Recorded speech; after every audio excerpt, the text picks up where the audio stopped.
Well, hello, friends. So, do you take digestive enzymes? The question of the day. Um, if you don't, you need to be. Let's just say that, especially if you are a woman of my age or a man of my age, it's kind of a must. I think everybody should be taking a digestive enzyme these days. Um, So, if you're already taking digestive enzymes and maybe it's prescription, then obviously what I'm talking about today you are already doing, but you should talk to your doctor because um, additional ones probably won't hurt. They may actually do a lot of benefit. So it may be something you just want to ask the question like, if I take this extra, will that have any negative effect? Right? Okay, so first of all, what are digestive enzymes? Okay, they're proteins that aid in the breakdown of the food that we eat into absorbable units, okay, that can be absorbed into the bloodstream and used by the body. Okay, so we're talking about like your pasta being broken down to glucose molecules, right? And your fatty foods being broken down into free fatty acids. And your proteins, your chicken and your meat and whatever, being broken down into amino acids. That's how your body utilizes the nutrients that we eat. So the human body has thousands of enzymes working all the time.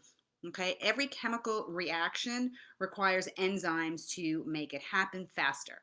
Okay, um, so but digestive enzymes are just portion of the enzymes that we have in the body. Now, foods also contain digestive enzymes to a smaller degree to help kind of like pre-digest your food. Kind of sounds gross, but you know what I'm talking about. It's kind of get the process started and to facilitate digestion.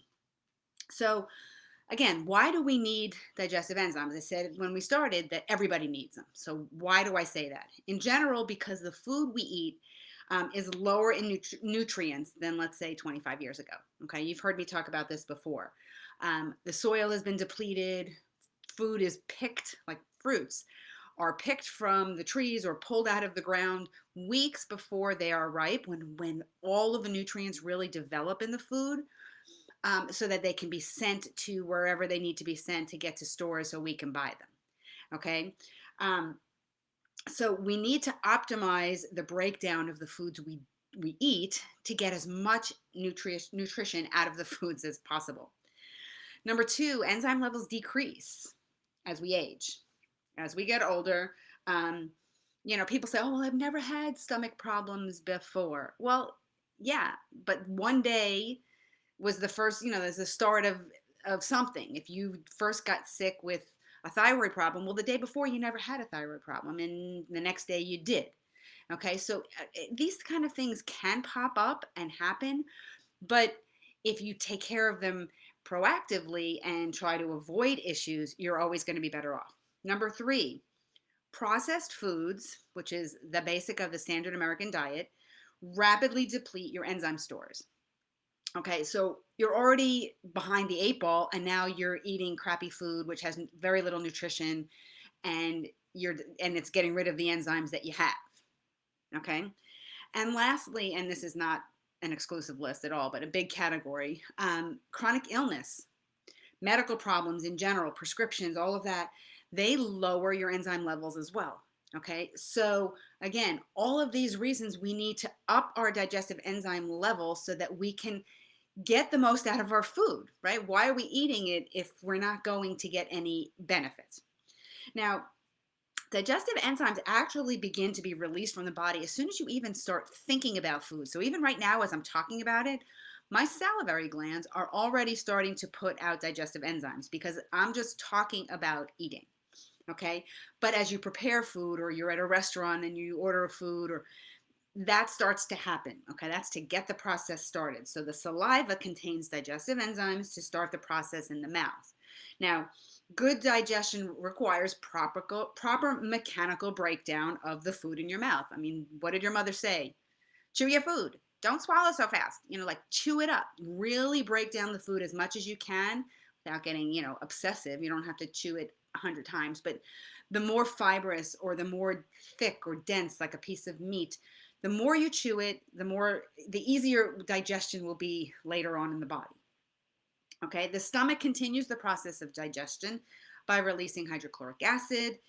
which is critical for digestion. Okay, so for me, the big concern is low stomach acid, right? As we age, or medications to lower stomach acid, H2 blockers, proton pump inhibitors. Hello, are we really making things better, or are we potentially making them worse by impairing digestion? Okay, um, so we're not getting as much out of our nutrients if we're not getting enough hydrochloric acid in the stomach. Now, in the small intestines, as food moves out of the stomach, that's where the magic happens, right? That's where the liver and the gallbladder and the pancreas just kind of like dump lots and lots of liquid, all the remaining enzymes, the bile, to break down the food even further, for the absorption to happen in the small intestine, which is so key. Now, again, the broad category of digestive enzymes, we're talking amylases to help break down carbs and starches, proteases help break down proteins, and lipases help break down fats and lipids. Now, if you look at a bottle of digestive enzymes, most end in the letters ASE, or ACE. So lactose sugar is broken down to by lactase. Okay. Others end in the letters IN, which if they're released from the pancreas, for example, so that's trypsin, pepsin, etc.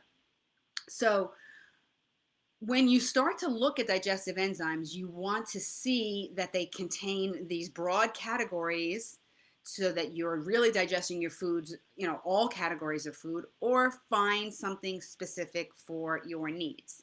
Now, I don't want to make this too long because I want you guys to come back and listen more. So we're going to talk more about this next week. We're going to talk about symptoms that you may have that suggest you need a digestive enzyme, and the health benefits of digestive enzymes. And then I'm going to even let you know the ones that I take and how they have helped me get off prescription medication. So on that note, I hope you're having an awesome day, and I will see you again next week for another Live in 5.